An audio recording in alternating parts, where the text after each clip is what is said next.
Odkar krvodajalske akcije potekajo v prostorih dijaškega doma, gimnazije in srednje kemijske šole Ruše, se za darovanje odloča vse več mladih. Prvič sem se udeležil krvodajalske akcije, moram reči, ni grozno, tako da mislim, da je grozno, nič ne boli. Dejansko sem se za to odločil, ker smo imeli z svojim študentskim klubom oziroma z vsemi študentskimi klubi po državi akcijo Čast in pol litra. Pobuda, da pomagamo, krije vedno, mislim, primanjkuje, sploh tistih redkejših krvnih skupin, pa da pokažemo, da smo tudi mladi ozaveščeni za to, da je kri potrebna in darujemo. Nekateri prvič, Štefan iz Ruš pa stotič. Prvič sem dal leta 73 v Štip Makedoniji dola, vojski.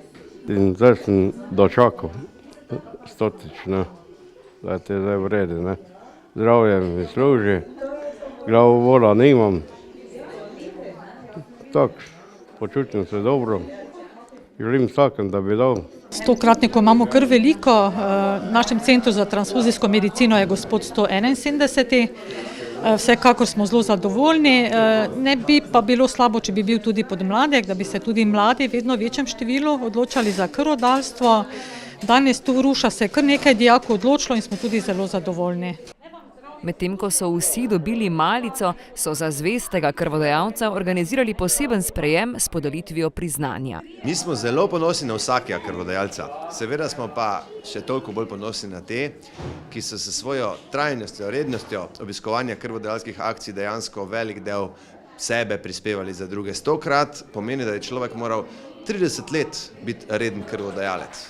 In to mislim, da si v naši družbi zasluži veliko mero spoštovanja. Smo na to zelo ponosni in se mu globoko priklanjamo, hkrati se mu zahvaljujemo za pripravljenost pomagati in dajati del sebe in to dragoceno življenjsko tekočino, brez katere vemo, da življenja ni.